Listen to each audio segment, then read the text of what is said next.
Since our founding in 2004, we at Advanced AgriService have always relied on a research and consulting approach to our sales effort. In 2017, Advanced Ag has undertaken a bold strategy to expand our research efforts for our Virginia and North Carolina service area.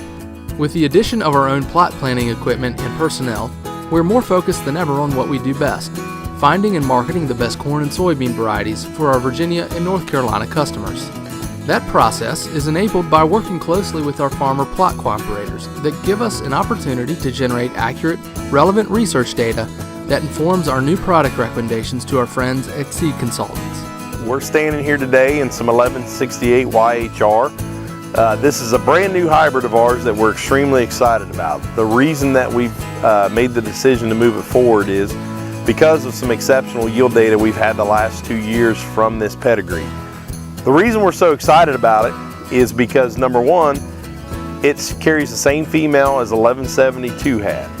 And the 1172 was a very popular hybrid for us in the eastern part of the United States because of its defensive nature as well as its ability to go across variable soil types. This hybrid carries that same female. With that, we've crossed a male that is another southern male that gives us a tremendous amount of heat stress and drought stress. So combining the two, as you can see here where we're standing in the field, gives us a significant amount of yield potential. This thing we believe has big yield opportunities. We know the silage data is very good on it. We know it's going to be an excellent silage hybrid as well as a grain hybrid. Where we see this thing fit in our lineup is knocking out the 1163. 11HR63 has been a very big volume hybrid for us for the last several years, but we feel that we can improve that yield and hopefully improve a little bit of silage quality with this product over the 11HR63. SCS 1168 YHR takes its place in our 2018 lineup by demonstrating excellent drought tolerance in Piedmont, North Carolina, and powerful silage results in Western Virginia, with increased forage quality and standability when compared to SCS 11HR 63. For its part, good old 63 continued to demonstrate tonnage dominance in 2017, just as it has for the past 5 years. The 63 has always done well here in this plot. In 2015, it did north of 38 ton, and on the silage side, and like 270 or 270 something on the grain side.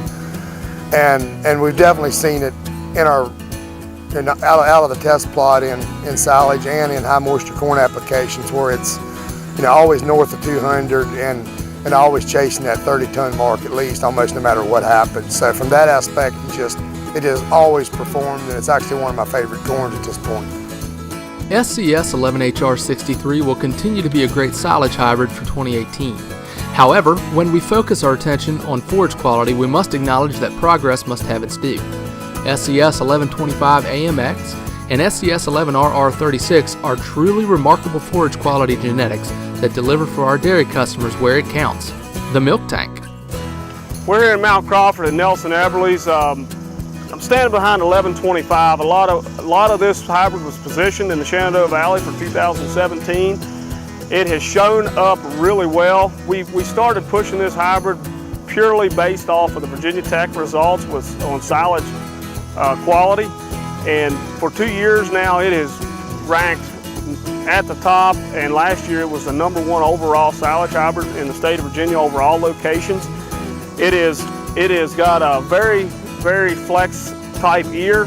You're going to shorten up the plant height considerably from 11HR63. Maybe you'll give up a ton or two on tonnage per acre, but the quality is extraordinary on this hybrid. It's at the top of its class. Out of 60 varieties in Virginia Tech, it was in the top 3 on forage digestibility. Grain yield is right up there. It took first place in the irrigated plot in the Blacklands down in Virginia Tech at 255. I mean, that's saying something for its yield potential. It just works in a lot of areas for the Shenandoah Valley, for silage, for a dual-purpose grain hybrid, or strictly grain. We had 3. We had the 11HR63 and the AMX25 and the 11RR36. July, we started out a little wet on our planting, and we bumped our population up maybe a little bit too much, up to 32,000. Started out, we had a dry July, didn't get much rain till the end of July and into August, but actually they turned out pretty good.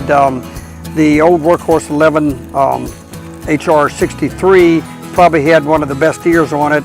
We sacrificed a little stalk strength, a thinner stalk, but overall, all the AMX also 25 had pretty nice ears and thicker stalks, but didn't have quite as big of ears on them. The corn filled out real nice to the end of the ears. It looked real good.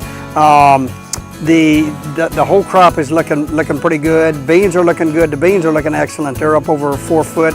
Got a lot of pods on them. If everything holds up to the end of the season, the maturity date, I think we're going to have a better than average crop of beans and corn both.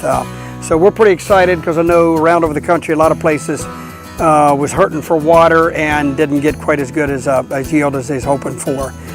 Looks like generally it's going to be maybe a slightly bit better than average yield.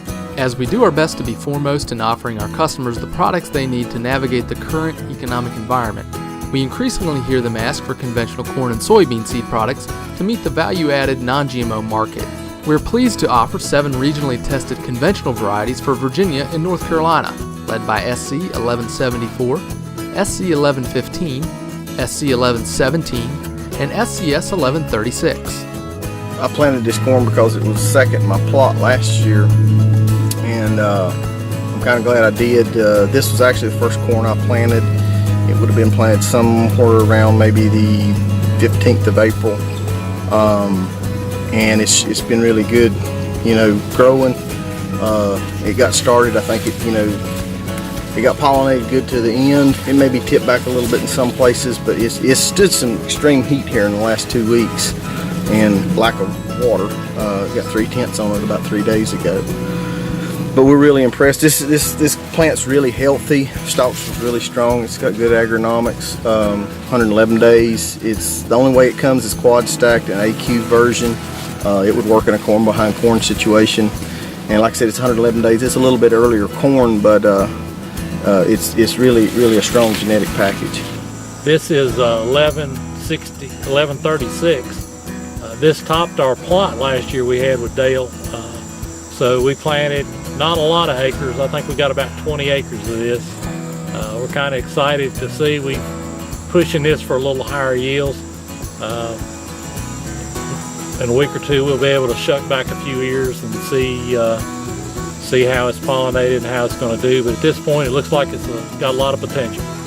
I'm here in Mount Crawford, Virginia, a test plot, variety grain plot that we put out for 2017. Looking at a variety 1158 YHR. Reminds me a lot of 11 AGT30 of years past. This variety is really tall here, as tall as you'll ever see it. It is bringing us tremendous grain quality and test weight. It is adding yield to 11 AGT30's performance standards. It's come to the top in numerous test plots in adverse conditions for 2017. It was #1 in the NC State trials in Rowan County in North Carolina. It's got the yield to hang with the top performers while performing in adverse and variable soil conditions. I think it's got a vertical leaf structure which allows the sunlight to penetrate the lower leaves and allows for additional air movement during pollination. It's going to handle stress real well. As profit margins have diminished, farmers across our service area are seeking greater value and efficiency for their crop input dollars. Our strategy here is simple and the same as always. Industry-leading yield potential, plus regional testing and consultation, plus reasonable pricing adds up to the best value seed products. In the past, we've used 1094 as our mainstay, as our old standby corn. Since we got with Seed Consultants, we've had a very successful program with it. We decided to try out some other varieties, some other genetics, and we have here the 11 AQ17. And since we planted this corn on May the 2nd, we use an all-liquid system here. We use Conklin fertilizer and micronutrients. We seem to think that's a little better fit for our type of land. We're in a water deficit area at times. We have a lot of stress, a lot of humidity. And today is August the 2nd. So this corn was planted in May the 2nd, now it's August the 2nd. And as you can see, it's filled up pretty good. We've had 12.2 inches of rain since then. In July, we had a pretty dry month, pretty hot month. And we worried about pollination, and as you can see, we think that this corn is filled up pretty good. Scared to say what the yield might be, but this looks very promising, and that's what we want to do. And when you put the genetics together with a good agronomic package, you end up with a fairly good crop. And all this is economical. I hate to talk prices on this video, but when you put it all together, it's very competitive. In fact, a little better than competitive on a lot of ends of it. One proven strategy for improved efficiency of input dollars is matching plant population with soil fertility and field history. For 2018, we're promoting a series of products that are best utilized at or below 28,000 plants per acre, led by SCS 1187 YHR. Eddie Showalter and I are looking at a plot of 1187 YHR here in Mount Crawford, Virginia today. This was a new hybrid for our lineup in 2017, and we think it has some unique characteristics and brings some interesting and useful new dimensions to our product lineup. 1187 is a very full season hybrid. It's a tall hybrid, so it works well dual purpose for silage as a companion to 11HR63. It also moves south well for us as a low population hybrid down into North Carolina, where we just harvested a plot where it was the #1 yielder with 236 bushels per acre at 24,000 plants per acre. So that's telling us a lot about the ear flex and the test weight on 1187 YHR. This is a year where a lot of dairy farmers, a lot of farmers in general, with this economic climate we're in, are looking for a way to save some dollars and to be more efficient with their corn crop going into 2018. So this may be an answer right here with 1187 YHR at reduced population. If we're going to look at income per acre per 1,000 seeds planted, this one is going to be one of the most efficient hybrids available. So regardless of whether you're producing commodity grains in North Carolina or you're raising forage crops in southwestern Virginia, you can be confident that our product recommendations will be rooted in plot results produced by farmers from your area. You may decide to stay with an old reliable hybrid like SCS 1131 YHR, or open the playbook on a new strategy with SCS 1187 YHR. Either way, we take it very seriously when you commit crop acreage to Seed Consultant Seeds, because our customers are the heart of our seed business. It's teaming with forward-thinking growers like you that make the idea of moving yields forward a reality. We look forward to working with you on your 2018 crop.